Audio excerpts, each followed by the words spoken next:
Well, good evening. A great pleasure to be speaking to a mixed audience that has not been paid to come here. I notice it's a free lecture. The subject that I'm going to deal with involves some fairly heavy technical science in the background, and I've got the odd slide that refers to that.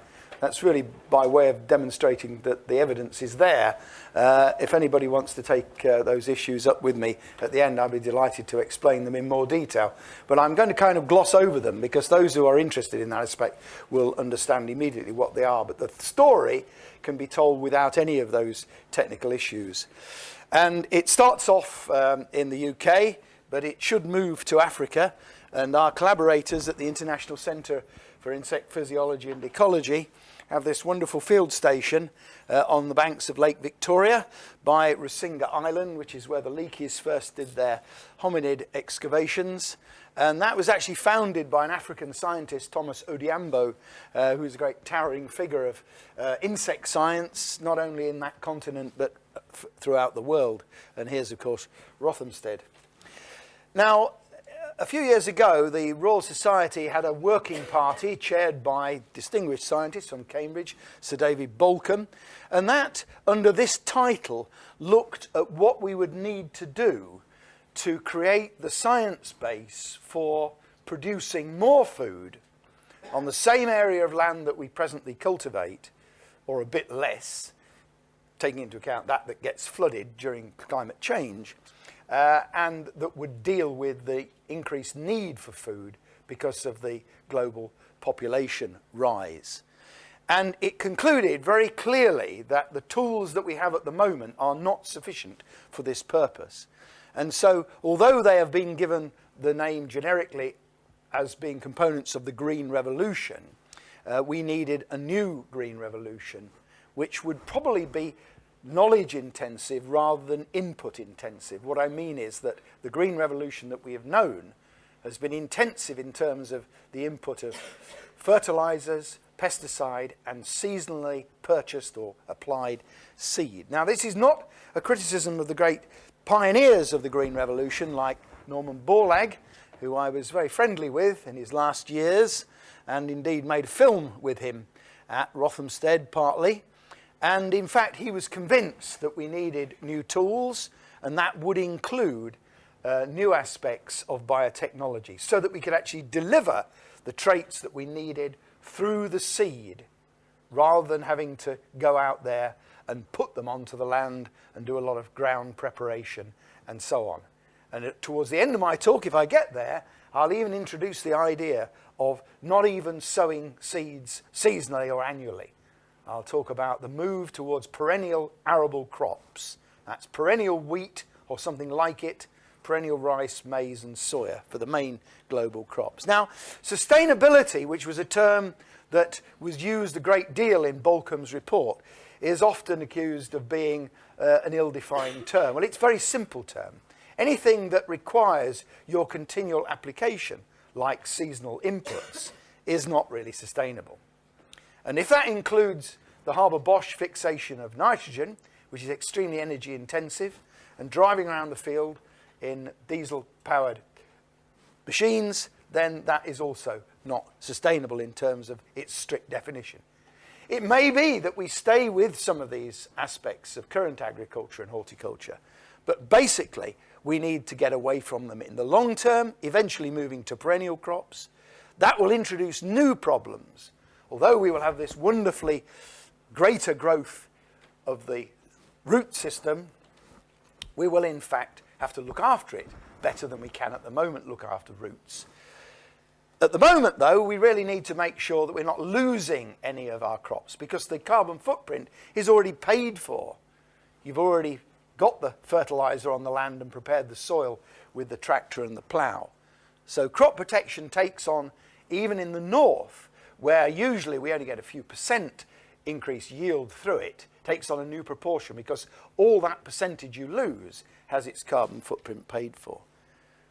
Now, some people say that the tools of organic agriculture and farming, being less intensive of inputs in their views, would be a way to go.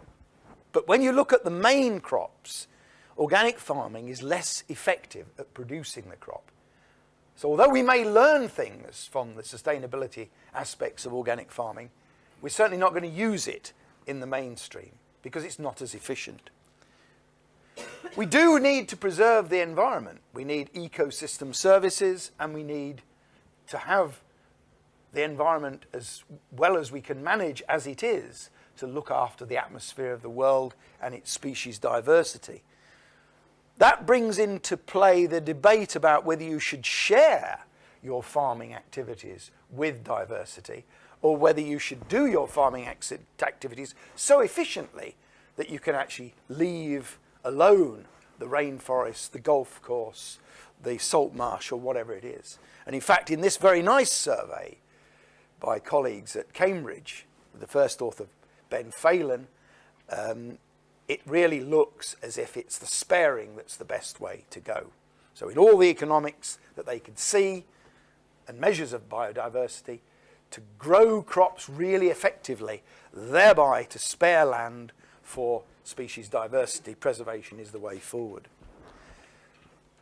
And so where do I come into this and my colleagues at Rothamsted and the scientific fraternity that I work with throughout the world? Well, in the early 80s, I was asked by various august bodies, including the Royal Society, of which I was not a member at that stage, to give some views. And I came up with this view here. And I published it a year later in 1985. And I'm going to talk a little bit about the field trial that this gave rise to this year of a GM winter wheat modified to produce the pheromone of a pest. The aphid, group of aphids are pests of winter wheat and spring wheat, and we sought to control them by this GM expression of that pheromone. I'll talk about how we got there. But you can see that the field trial was only this year, and that's just a field trial, or last year rather, and runs this year as well. It took a long time to get there. And that's what science is like. It takes a long time to do something really novel, even though you may base it on a really unexpected discovery. And back to David Bolcom's report, because we also learnt stuff from nature during this process. And my two colleagues here, Professor Zia Khan and Charles Midega from ECP, were responsible for this cartoon on the front of Sir David's report. And that cartoon shows a different way of exploiting the kind of chemistry to which I referred in that early publication. And that is by using companion cropping. So there's the maize with various companion crops. And that is a means of controlling moths and weeds. And that means that we've got an exemplification of some of the natural product chemistry that can be exploited. That's actually what happens. It's called the push-pull system, or in Kiswahili, pull-push, vutasukuma. So there's an intercrop that attracts natural enemies to the moths, which are at the same time repelled, and a trap crop round the outside, which attracts the moths to lay their eggs there. We originally started off with a forage grass, Melanis minutiflora, molasses grass. We moved to a cattle forage, Desmodium uncinatum, and that miraculously gave us control of the African witchweed, a very pernicious parasitic weed. Now, that call for intensification through knowledge rather than inputs is actually being realized, and there's a great move towards decision support in modern agriculture, smart agriculture. Recently, the orange wheat blossom midge, which was a very minor pest in winter wheat, became a very serious pest. That meant that quickly had to be registered the use of organophosphorus insecticides. We wanted to use them minimally. We wanted to use some elements of resistance that we had in not such good varieties from the agronomic point of view of wheat. And so a decision support system was quickly put together, including ourselves, who provided, with some new chemistry, the pheromone for this midge by which to monitor its presence, and then this whole decision support process by the industry, including ADAS, the remnant of the Extension Service. And for the chemists, there's the very nice metathesis route by which we could make the pheromone with the correct stereochemistry, so we could kid the flies into thinking that they were approaching their mate. And that was the means of monitoring it, which was the basis for that decision support system. So we're already doing things, but we're not quite controlling the pests and the diseases in this way. But we do have now a long history of using a GM-based approach. And this is a system in which crops have been genetically modified to produce a toxin, which is normally produced by a bacterium. And that bacterium kills insects with its toxin, and so the plants do that when they're modified in this way. And my colleague here, Conming Wu, from Beijing in China, has managed to access a very large amount of data from extensive use of this kind of technology in China. And not only have they not found any problems with the human population, but they've also found beneficial aspects, not just in controlling the target pests. So whatever aspects of the media and NGOs might say, there isn't really the evidence of Armageddon being brought upon us through use of BT in this context, through GM. But it's quite a crude approach. It's constitutively expressed, and that means it's always there. And that's a bit like using a very persistent insecticide like DDT, which we don't use anymore because of its persistence. And it's a bit of a one-trick pony, because although we have some variety in this kind of genetics, we don't have a great deal, and it restricts itself to the kind of insect targets that it can use. The insecticides that we use, though, just as the fungicides and the herbicides, nowadays really very, very safe, very low risk, are really quite flexible and really very good at controlling pests. And here they are, they're their chemical names. That's what they do selectively to insects. And this is where they came from, and it's often a natural product. Even the carbamate insecticides relate to this natural product from the calabar bean. Some people take that by smoking. This is actually a natural product. This is more or less a natural product. This isn't, but it could be, because it's like one. Now, there's nothing magic about natural products. You'll know that some natural products are extremely toxic and carcinogenic. In fact, nature is really rather good at making those kind of things, better than perhaps we are in terms of synthesis. But what is magic, as far as we're concerned, is that all of these compounds are made naturally. Therefore, the genes for their production are in nature. So you can get them and you can start to manipulate them. But this was not possible when GM started. It was too difficult, but it is possible now. So secondary metabolism is in our bailiwick. So let's look at one of those compounds, the pyrethroids, or one set of those compounds, produced originally by and large by my predecessor, Michael Elliott at Rothamsted. Here's the Rothamsted Molecular Science Lab. And to make permethrin, cypermethrin, and deltamethrin. Permethrin still the main intervention against malaria vectors through being used in the bed nets. He used a lead chemical which came from this daisy, so it's a natural product. There it is, pyrethrin 1. There's the daisy growing there, and it's in commercial production in various parts of the world, particularly Kenya still. And in fact, there's still some work going on, though earlier work wasn't successful, to try and manage the genetics that causes that to be made in this plant into crop plants. There's a group in Japan working on that. But in fact, a lot of crop plants have some vestigial version of chemical protection already. And wheat, maize and rye, not barley, have a pathway which makes chemicals that are called hydroxamic acids or benzoxazinones. And one of them is here abbreviated to DIMBOA. And this is quite a biocidal compound, but the plant can use it against pests like aphids, which are our main insect pest in northern Europe. But in fact, the wheat plants that we have nowadays, which are called hexaploid because of their extremely complicated genetic origin, don't really have any aphid resistance. And you can look at even more if you want to, and we have done, to find if there's enough of this pathway expressed to make these plants resistant. And there isn't. And that being so, you can't breed it in because it's not there. But if you go right back to this little plant here, which I can show you a picture of. It's called Aegilops speltoides, and if I had it growing here, you'd think what a diminutive little weed. It's called a goat grass. But it gave rise to the B genome of wheat.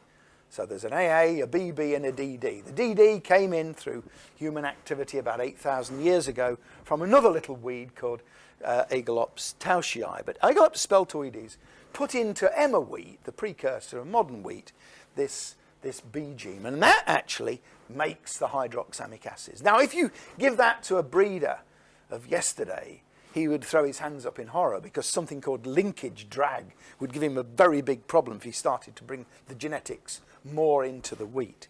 But now my colleagues at Nottingham University, particularly Ian and Julie King, have a very neat way called alien introgression, by which they can bring in whole pieces of chromosomes from other species, particularly the ancestral lines like Aegilops speltoides, and they can make things that look like wheat. It's a lot of trickery. It's not GM, it's breeding, but nonetheless, you do get something that's not too far away. And we're trying to exploit this technology to bring in that pathway. We know the pathway very well, thanks to the work of Alphonse Giel and Monica Frey at Munich University in Germany. And we know the pathway. These represent enzymes for which there's a specific gene.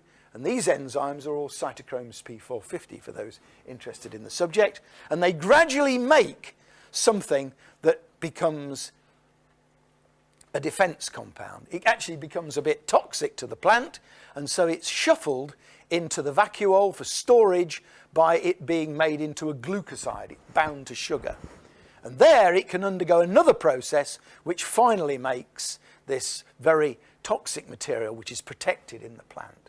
But we find that when aphids, for example, attack the plant, then a glucosidase is released that gives rise to the compound that's toxic to the aphid. So it actually shoots itself in the foot. Well, it would do if the plant had got enough of it. And so if the alien introgression doesn't work, we're at the moment upregulating sequentially these genes to do that job. But this is just another toxicant. So in many ways, it's more or less like the insecticides, which I have no problems with, but which many in the world do and find it frightening that we're using toxicants to control insects. But we do have a range of other chemicals, and that was the basis of that early paper, that affect the behavior and development. We've also got to very seriously think about this, which is not to have constitutive expression, but to switch on the genes when we need them. We're now very clever at being able to find these chemicals. They exist at very, very low levels. Not as low as you can go down in terms of Avogadro's number, and biological systems can detect at that level, but mass spectrometry is giving us a good run for our money in terms of getting down to the lower levels. We gather the volatiles from above the plant, with or without the insect, with the insect releasing its pheromone or being attacked by a predator. And we can find out what the insect responds to by putting electrodes in its antennae, either to make an electroantennograph or even single olfactory neurons, which allow us to monitor what's coming out of this gas chromatograph, which separates the mixture that we put in at the first place. And we're talking about the volatile chemicals here. If I get there, we'll talk about the involatile ones, particularly that affect weeds. But this is the first line of defense and indeed attack as far as pests are concerned. That's an aphid's antenna. There are 6 segments, and on the 5th segment there's this little pore, and there's a number of olfactory neurons beneath that we can record from individually. So it's a very precise way of doing this. And by this means we've been able to uncover at Rothamsted and together with colleagues around the world how it is that insects and various pests can find their host. Sometimes they recognize a mixture. That's great, because if we go back to our friend the orange wheat blossom midge, that's the mixture of chemicals it uses, discovered by electrophysiology in its antenna, to find the orange, to find the wheat blossom. So that's why it goes there, it's orange in colour. But if you mess up the amount of just one compound, and we chose this specifically because we have the genes for its biosynthesis, then you get a mixture that is not recognized. So you've switched off the natural recognition process. So instead of having to have a whole load of genes, you only really need to have one that upregulates the production of this compound that messes up the mixture recognition. So you can exploit that. The other bit you can exploit as well. Some plants have specific smells. You may have heard me on the radio before Christmas talking rather jokingly about how we might genetically modify Brussels sprouts so they don't cause emission of vapours with unpleasant smells after Christmas dinner. That very specific smell comes from the very specific chemistry of this family of plants, the Brassicaceae. And all these are pests of that kind of plant, particularly oilseed rape, and they use those kind of chemicals. So if we now look at the EAG, the whole antennal response, although we've got a very complicated collection of chemicals here, each denoted by a peak coming from the gas chromatograph, it's just these two main ones, just these two main activities that relate to quite small peaks in here. And they are indeed from the smelly chemistry. They are from the mustard oil compounds. That's from 3-butenyl isothiocyanate, and that's from 4-pentenyl isothiocyanate. And working with colleagues at the Max Planck Institute in Jena in Germany, we've elucidated the pathway by which those compounds are made, and they're called the MAM genes after the abbreviation of this. And methionine, which is a protein amino acid, is made into these long-chain amino acids that are the precursor of the chemistry here. And we can regulate that now. And we've been doing this with the Institute of Crop Science in Wuhan in China. And although it's really only in its early stages, we do actually have now something that's got an overexpressed MAM gene in it. And the aphids that like this kind of plant go to it more. There's a lot more work we've got to do there. But at the same time, we can produce plants that they don't like. And that gives rise to this push-pull opportunity. But we were a bit impatient. We hadn't got time to wait for all this to happen. And so we wanted to move to something that, although we thought about it in 1984 and published it in 1985, we could actually do around kind of now.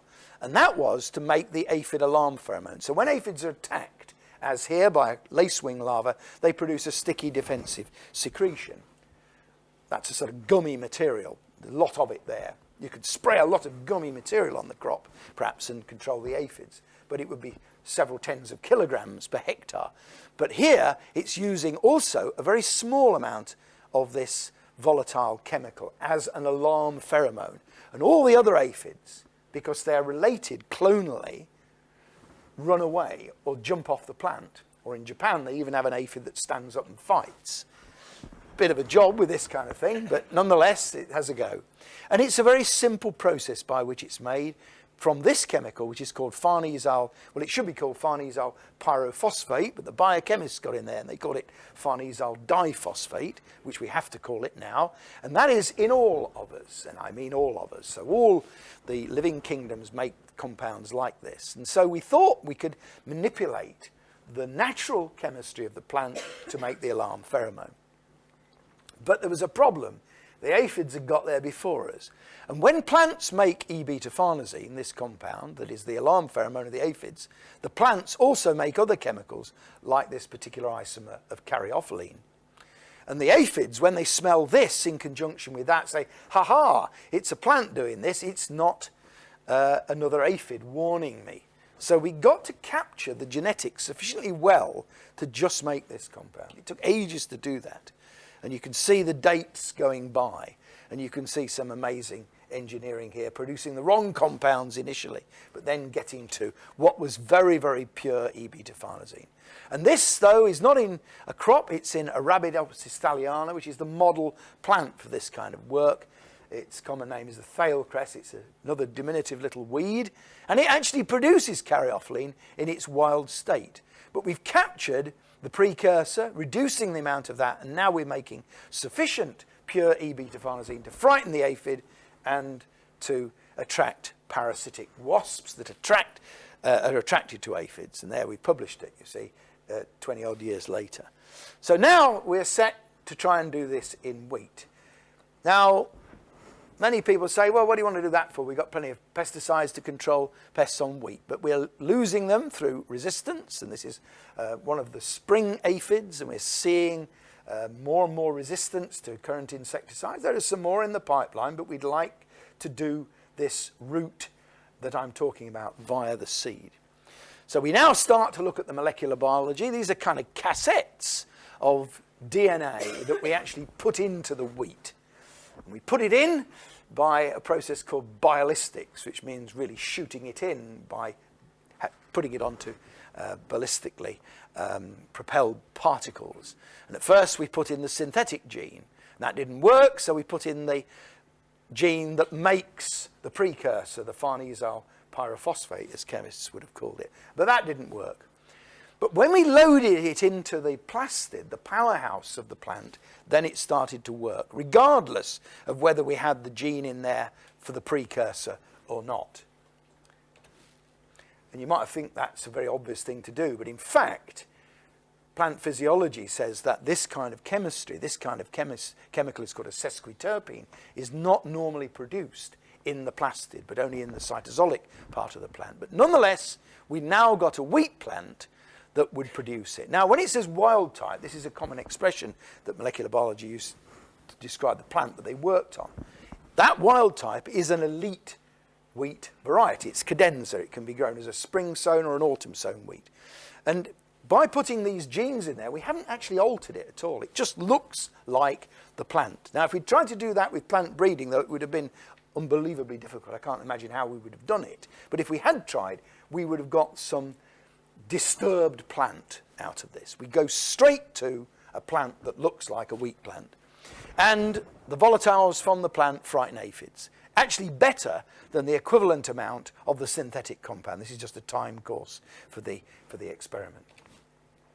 Then we looked at other aphids, the spring aphid, the autumn aphid that transmits barley yellow dwarf virus to all the cereals, particularly wheat. And when we got to one of the spring aphids, it really is much, much better than the synthetic compound. So we've obviously got a bit more chemistry that we've learnt sort of by chance. Though, as you know, to exploit luck, you have to do the work. It's also very good at attracting parasitic wasps. There you can see one laying its egg in the aphid. Each wasp can lay 150 eggs. That takes out 150 odd aphids.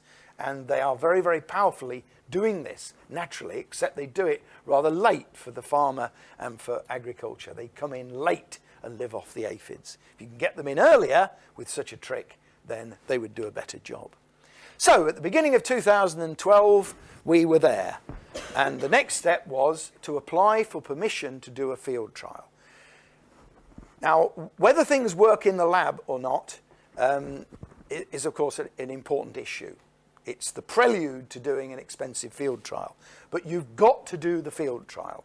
You cannot base what you want to do in agriculture just on doing things in the laboratory. You've got to get out there in your Wellington boots, literally, and make sure it works. Because there are all kinds of things that you have to deal with in the real world. And so that step is crucially important and will potentially take a long time and a lot of effort.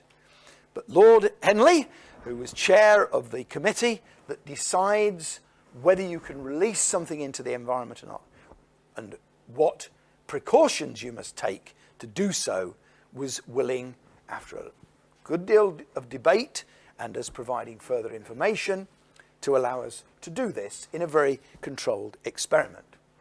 Well, then you have to contend with the weather.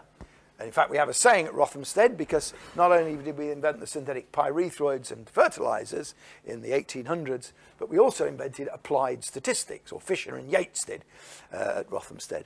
And we always say that there are two things that destroy field work.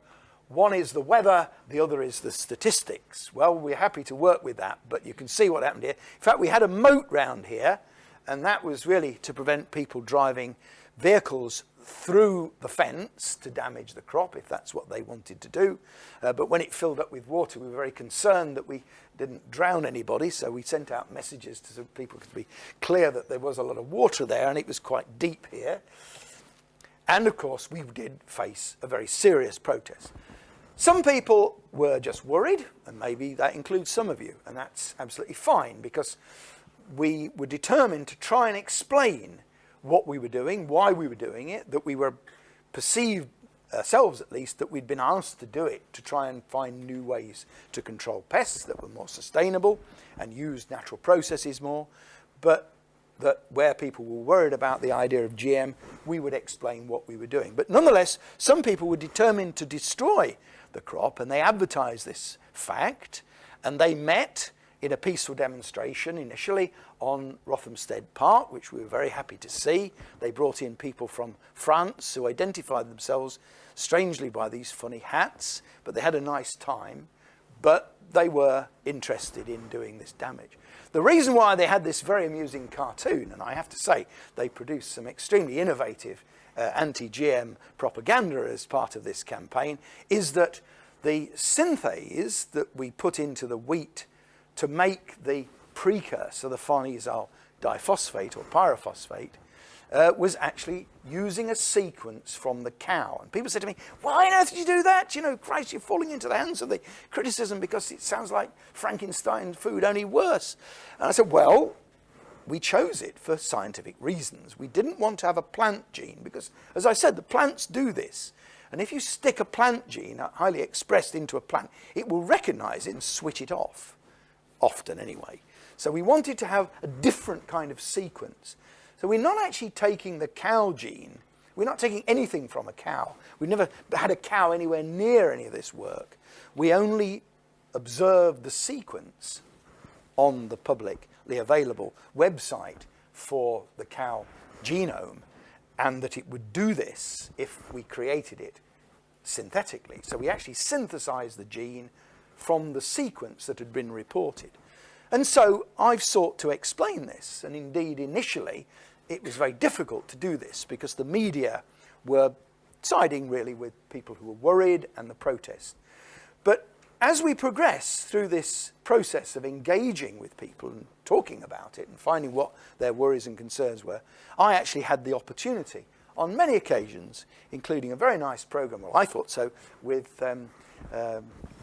Al-Khalili, the Life Scientific, when I got nearly a whole half hour in which to talk about what I did, which included talking about this. And so I think you can see that there is a very interesting process of engaging on this subject and even understanding that although it might sound as if we've got a bit of a cow in the wheat, we haven't actually got that. We've got some information that is in the cow. It's in you, it's in plants, but for strategic purposes, we use that particular sequence.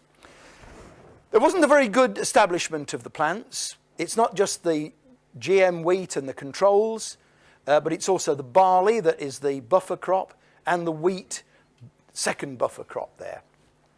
This was largely because of the very bad weather. What we've got in here is three replicates then. We've got the wild type, the elite variety, the cadenza. We've got the cadenza with the synthase making the E-beta-farnesene, but we've got the additional one when with this gene from the cow sequence, which makes a lot more of the E-beta-farnesene. And we're now in the process working out the results from last year, and we will have new results from this year. And at the end, when we've got it submitted for publication and accepted, we will talk about the results, because it's not appropriate that research results are discussed until they are backed by an independently reviewed publication. But we have dealt with another worry, and that was from the beekeepers in Hertfordshire. And they were very concerned because the European Union, although we now have a very much enlightened view, as we would see it at least in the UK, there is an extremely unenlightened view. Certainly it's not evidence-based, more or less throughout the EU, apart from countries such as Spain, where they've had a very progressive view of this kind of science. And that is so anti this that it has passed some very strange ruling. And that would mean that if there was just one very, very small piece of evidence that a bit of GM pollen was in the honey of the Hertfordshire beekeeper, then he would have to either stop selling it or mark his honey as GM honey, which is quite ridiculous because it isn't. And indeed, honey is not reckoned to have too much pollen in it anyway. Wheat is not pollinated by insects. Bees very seldom go into wheat. There's nothing there for them. It's not wind pollinated either. You'd probably be more likely to get a bit of GM pollen from Brazil from its GM soya than you would from our little plots. But nonetheless, we looked at it, and there's certainly no GM pollen this year, even in sentinel hives, which we put right next to these wheat plots. We did find a bit of pollen, though, from wheat. Bees can actually go in there looking for honeydew sometimes, and they can also go in to find weeds. And so we will continue looking at this. And we hope that even if we do find some, that people will see this as not particularly relevant. But nonetheless, the experiment continues, and the real function of the experiment is to investigate whether we can make this genetics work in our interests or not. And that brings foremost then the issue of non-constitutive expression. What we really want is a small lipophilic molecule, like the one we've been dealing with in absolute physiochemical parameter terms, that switches on defense in a plant. And there are such, because when plants are damaged by insects and pests, and even when they're forced into defense by weeds growing close to them, they can produce such chemicals which do in fact switch on the defense in the other plants. You can even have it from different species affecting other species. And out of that, we've identified this compound, a member of the jasmonate pathway, but not jasmonate itself, cis-jasmone, which has been the subject of a number of publications in which we've shown that that chemical will switch on defense in the plant. Now, for it to do that, it has to switch on genes, and it switches on this particular cytochrome P450 gene, which is a classic defense gene. And it does that by, first of all, somewhere over here being recognized by the plant. And that recognition activates a promoter sequence in front of the gene. And you can cut that off and put it in front of marker genes like luciferase and one called GUS. And so you can see where the cis-jasmone is switching on the genes. And of course, that's what we now have to do with this apparatus for making the alarm pheromone. And we also have elicitors from the insects themselves, and I'll mention that. It actually works in crops as they stand, and it's actually under commercial development. It doesn't just frighten the aphids, but it attracts in the wasps, like Aphidius urvi. Unfortunately, they don't have common names. And it works in a whole range of crops, including cotton, which we've worked on with Brazilian and Indian colleagues. And that is the chemistry that it brings into being that's most important. It looks like E-beta-farnesene, but it's not. It's something else. It's a stress-related compound. It makes the plant look like it's under attack already, and so the insects don't want to go there. We know what the biochemistry is, which means we have a good idea of the genetics, and we will actually produce a transgenic rice to do this in an Anglo-Chinese collaboration that the Research Council in Britain and the Chinese Academy have just funded. It works in protected crops as well, and it doesn't just it doesn't just repel the aphids. Again, it attracts the wasps. And there's such a wasp that is useful in such situations with an electrode in its antenna responding to that particular compound that I showed there. It works in soybean as well, although we've got BT soybean that avoids damage by the moths. It doesn't control the stink bugs, but attracting in their parasitoids does. And then finally, if I may, in Africa, we have something else that underpins this. Besides developing the push-pull, there's the push plant, there's the maize, and on the outside there's the pull plant. These are two farmers. That's Professor Zia Khan again, the leader of the program there. We've actually found something about this kind of signaling, which is going to be very, very useful. Push-pull again.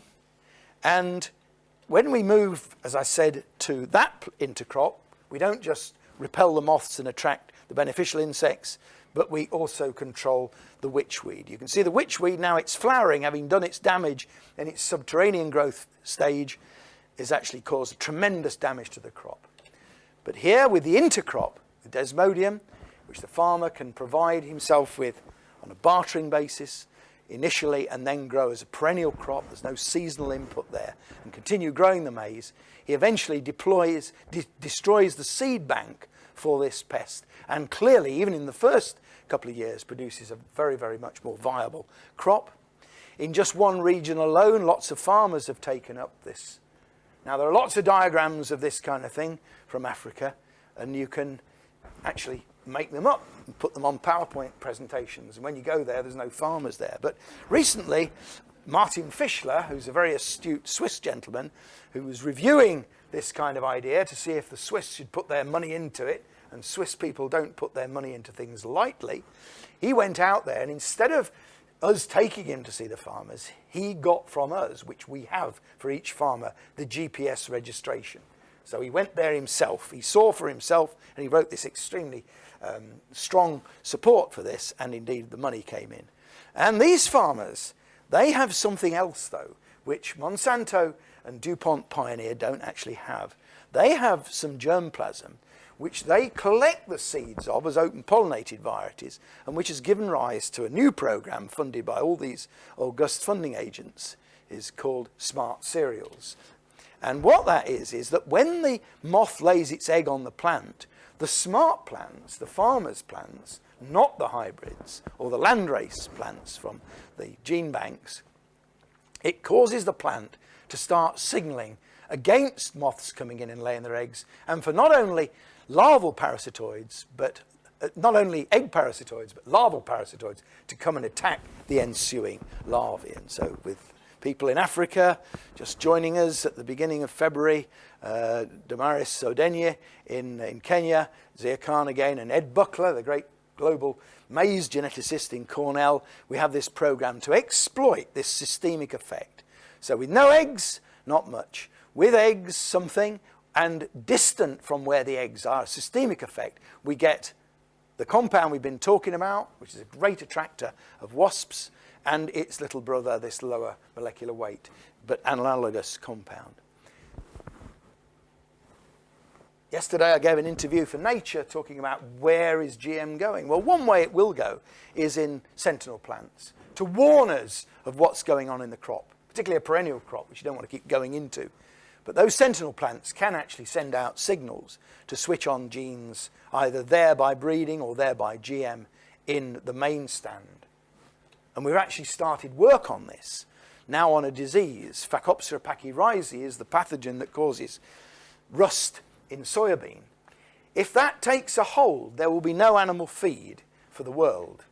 Europe is a major importer of GM soybean, where it's GM against weeds, but this is a really big one. Now, we've got plenty of nice fungicides that will deal with this, but you've got to get them out there very fast. So the idea of a sentinel plant is a very good idea, but eventually the sentinel plant will switch on defense being developed against this rust by our colleagues at the Sainsbury Laboratory under Jonathan Jones. And we already have key small lipophilic compound changes even before we can see the development by genetic means or other invasive means for the disease developing.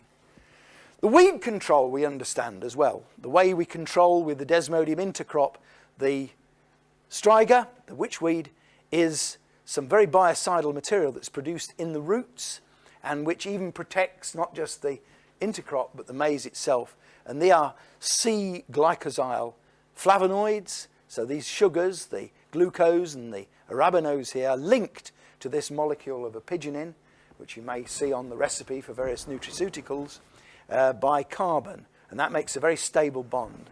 And we now have one of the genes that does this, and we're working on getting the gene that does that. We've already transformed cowpea with this. So we'll eventually produce a cowpea that doesn't just produce an edible bean in addition to these plants that produce just cattle forage, but will actually have the trait to control striga. You can think beyond this as well. One big problem of animal husbandry. And animal husbandry is going to change. We will not be doing the kind of zero grazing that we have in the north to the extent that we have now. So we just won't be able to get hold of the animal feed. We will have to use grass-fed, nicer, taste nicer. You won't be able to afford it every day. You'll only have your hamburger once a week, if at all. But when they feed on grass, they make even more methane than when they feed on a very good diet in zero grazing. But why not deliver something against that? And we believe that there are such aspects in forage plants, and we're working with the Brazilians. And we already know that some of our plants have agents that interfere with nitrous oxide production. And the carbon cycle is very good when you get it fixed and going into the plant so that you can eat it or the cows can eat it. but a lot of it comes out as nitrous oxide, which is a very, very powerful greenhouse gas, much more powerful than carbon dioxide.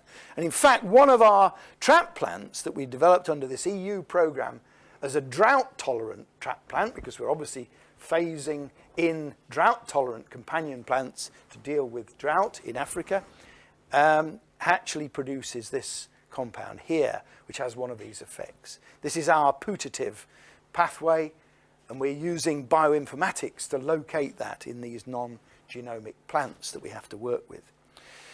We have rice in Africa, upland rice, non-irrigated rice, new rice for Africa, Nerica. It's wonderful, except that it's hammered by striga. Never seen it before evolutionary. We can intercrop with desmodium. But to have to replant this annual really does bring to fore the idea of perennial rice, and there it is. The first perennial rice in Africa from our colleagues in Kunming in China, cross between Rhiza sativa and Rhiza longistaminata, and it produces some seed. It's nothing like the yield for irrigated rice, which is nothing like, which is much better than the upland rice, but it's a beginning, and it's all perennial. And that is going to be a global issue. The US is already putting a lot of money into perennial wheat. My colleagues at Nottingham can also do this kind of thing, and that's the institute in Kunming. Crazy ideas for the very long term, but nonetheless, if we don't start now, we won't get there in time for the problem. In fact, we're not going to get there in time for the problem. It's going to be a very big problem. Food prices are going to go like that, and availability to poor people, even in the north, will be a problem. Lots of colleagues have worked with me at Rothamsted. I've mentioned the external people. The people in red are the team leaders, and my African colleagues are here. Jonathan Napier, great plant molecular geneticist at Rothamsted. All the wheat transformation, the chemistry of the plant signaling, the chemistry of the actual signals themselves, below ground, above ground. And these are the three people that, together with another early career scientist, produced this very nice video that you may have seen, in which they actually appealed to the public, even if they didn't want to eat the products of GM agriculture, to at least let us do the experiment so we could see what it's worth. Maybe nothing, but I think if we put enough scientific effort in and we get your support in doing it, then we will have a new technology that's much more useful than we have at the moment, and thereby still remains being criticised. Thank you very much indeed.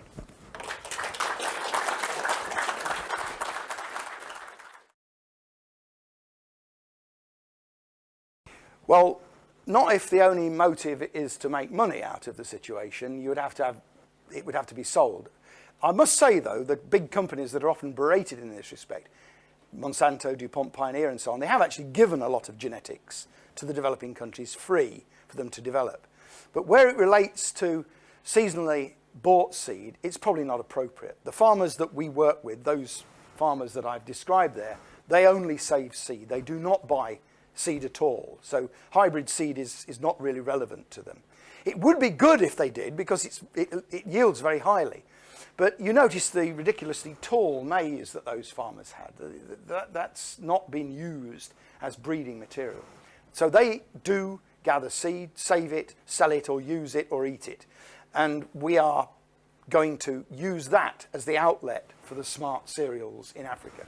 We also have a deal with the big companies that if these genes prove useful, re-expressed in hybrid maize, we will sell the rights to using them northwards, thereby creating an income flow for this kind of development work in Africa, a very legitimate income flow. Not aid, but a legitimate business that these farmers have given rise to by their own breeding activities, even though they may not have realized what they were doing.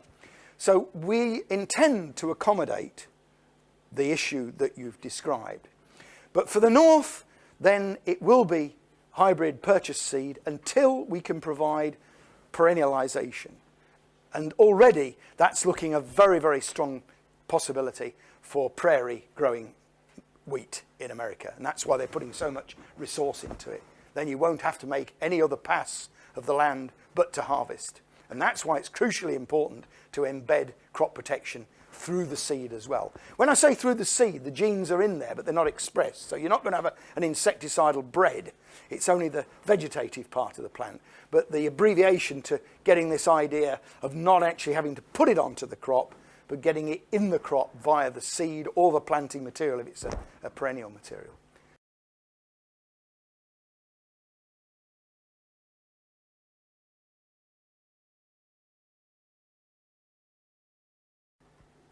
Until this works and works efficiently, then we can't adopt the idea that I referred to in the Phelan publication of sparing land.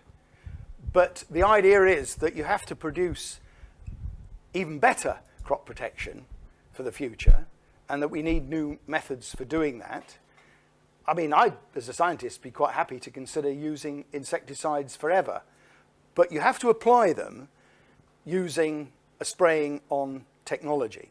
And so intrinsically, it's a non-sustainable input. So we have to do the science to create a sustainable technology, which involves producing it through the seed.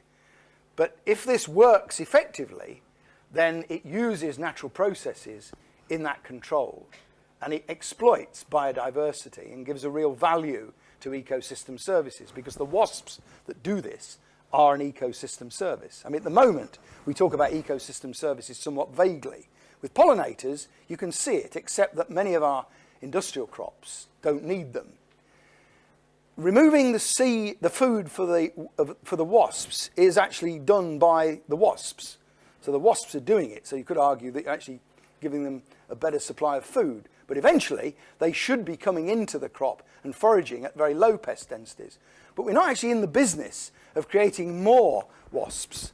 We're actually in the business of using them in conservation biological control as a means of the control. The diversity only comes if this process and our work on preventing the production of nitrous oxide initially, but eventually other people using GM or us using intercropping with legumes to capture nitrogen fixation in the crop, to remove the strong need that we have at the moment to fertilize our crops. I mean, my institute's going for 20 tons of wheat per hectare by 2020. Well, that's going to need a lot more fertilizer from the Haber-Bosch process, and more nitrous oxide will be produced. So that's the element of improvement that we feel we're contributing to for this sparing rather than sharing. The sparing bit then leaves you with the rainforest, the marginal land doing its marginal thing, the golf course or whatever you want, where the species diversity retains. But it won't be in farming unless it does something useful. So if we have to put strips of vegetation in to harbour a population of wasps that are going to do a job, we will do that, but it will be a functional ecosystem service that will be paid for. So the farming is the factory, but the luxury of having the food from it in a greater yield is that you can save what's left of wild habitats. That's the idea.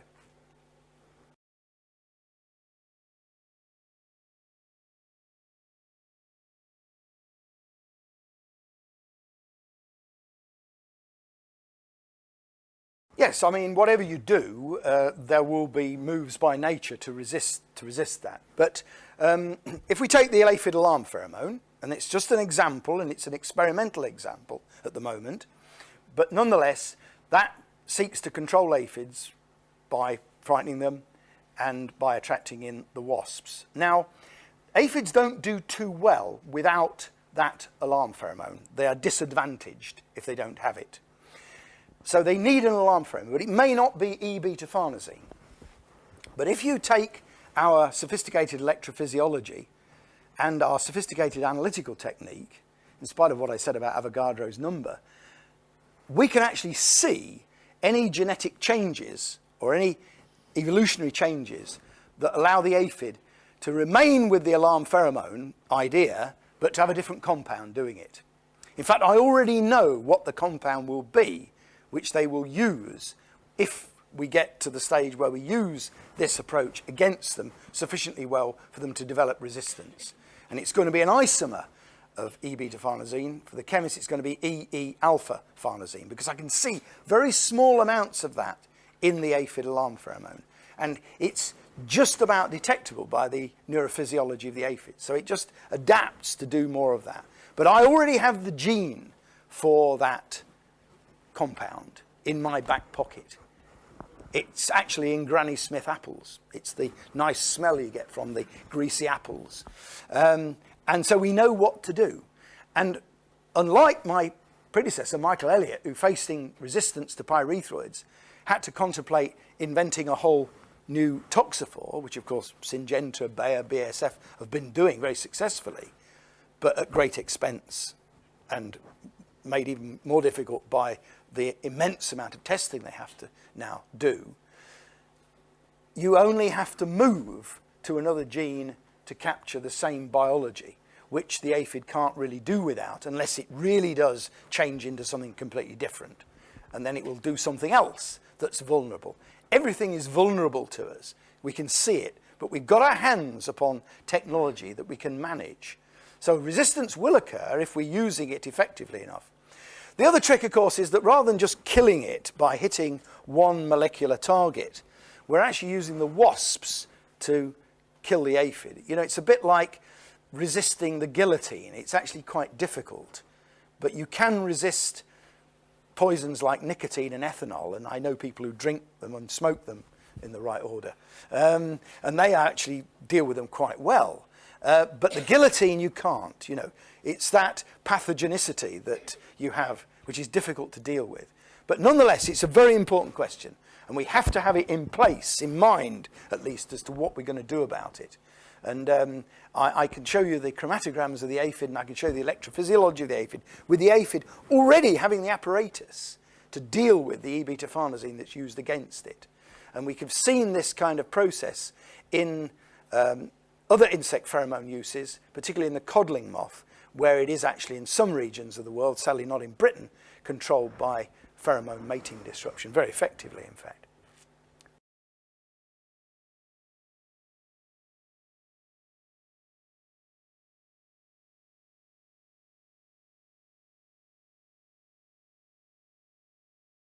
Well, I agree totally, actually, David. I mean, I would have liked, when I went to Africa in 1993, well, I've been in Africa since 1984 trying to control mosquitoes. I would have liked, when I went in 1993, as a sort of guest of the Gatsby Charitable Foundation, part of the Sainsbury's charities, to say, well, why don't we make sure these farmers use fertilizers, insecticides, and use hybrid seed? But people have been saying that to them for a very long time, and it didn't work. China, the Ukraine, Brazil, they can all raise the level of production. You're absolutely right, if they used better husbandry and so on. We work very, very closely with Embrapa. There is something about new technologies that have different deliverable systems associated with them that seems to help. But as a scientist, I can't actually influence the farmer in Africa not doing this, the guy in the Russian plains not doing it. I can't even influence people in the UK not doing it or doing it. And all I can do is lay bare technology. What we believe is that we have to work on this to try and create new technology that's better. But at the moment, it isn't. At the moment, it's like I've got the first, dare I say it, gun. Really useless. More danger to me than the enemy. The bow and arrow, the crossbow, much, much better for hundreds of years. It's a very unpleasant analogy, but it took a long time for that technology to be captured usefully. Maybe we could go to a more peaceful, but still slightly disturbing aspect, that is the horse-drawn vehicle. Certainly much better than the first steam engines, the first internal combustion engine, again, extreme danger to the occupants of the vehicle. We could say this forever. We could say it about any technology. And maybe I'm saying it about something which will prove completely fallacious. But as a scientist, I think we have to do this. But what you're saying is right. And that's what I would do. Cut waste, use the technologies we've got, stop mucking around transporting unnecessarily food around the world, make it and use it where you've got it, get the food industry to stop denaturing it. They spend much of their time and resources taking perfectly good food and adding things to it, like water, which is inexcusable. Salt and sugar may be excusable because the public want it. But in the old days, they would have been in the stocks. Now we give them knighthoods.